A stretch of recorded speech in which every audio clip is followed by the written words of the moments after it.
नमस्ते दोस्तों। जर्मन बोलो विद कोमल में आपका फिर से स्वागत है। ये हमारी जर्मन A1 सीरीज का लेसन 6 है। अब तक हमने सीखा German greetings, alphabet and sounds, German numbers, German verbs sein और haben और जर्मन आर्टिकल्स der, die और das। आज हम सीखने वाले हैं एक बहुत इंपॉर्टेंट टॉपिक, जर्मन प्लूरल, यानी एक से ज़्यादा चीज़ों के लिए शब्द कैसे बदलते हैं।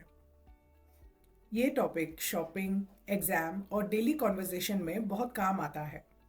तो चलिए बिना प्रेशर के स्टेप बाय स्टेप शुरू करते हैं।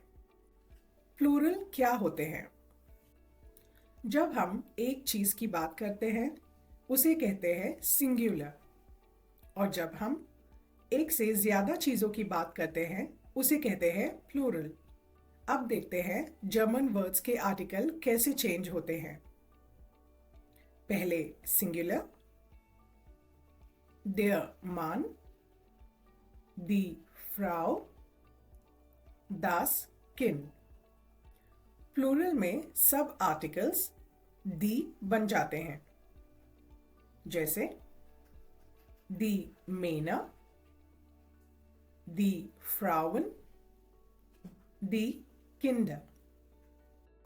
जर्मन में चाहे der, die या das हो, प्लूरल में सबका आर्टिकल die हो जाता है।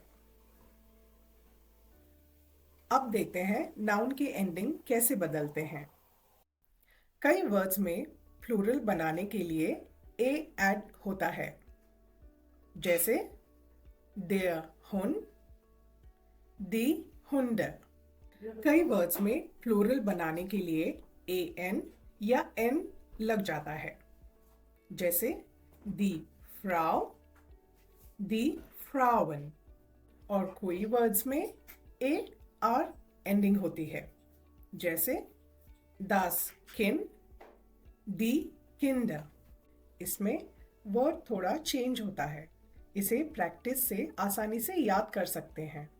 कुछ वर्ड्स में स्पेलिंग सेम रहती है, सिर्फ आर्टिकल चेंज होते हैं, जैसे der Lehrer, die Lehrer। अब बात करते हैं कुछ रियल लाइफ एग्जाम्पल्स के बारे में। Ich habe 2 Kinder, die Bücher sind neu। ये सेंटेंसेस एग्जाम और डेली लाइफ दोनों में काम आते हैं। अब बात करते हैं कुछ कॉमन मिस्टेक्स की, जैसे der Männer, इसका सही जवाब होगा die Männer। das Kinder, इसका सही जवाब होगा die Kinder। प्लूरल में आर्टिकल गलत लगाना सबसे कॉमन मिस्टेक है। हमेशा याद रखिए प्लूरल दी होता है। अब मेरे पीछे दोहराइए, die Kinder, die Frauen, die Hunde, die Bücher। बहुत बढ़िया। आज हमने जर्मन प्लूरल के बेसिक रूल्स सीख लिए। रोज 5 से 10 मिनट एग्जाम्पल्स बोलकर प्रैक्टिस करिए। अगली वीडियो में हम सीखेंगे जर्मन सेंटेंसेस के वर्ब हमेशा सेकंड पोजीशन में आते हैं।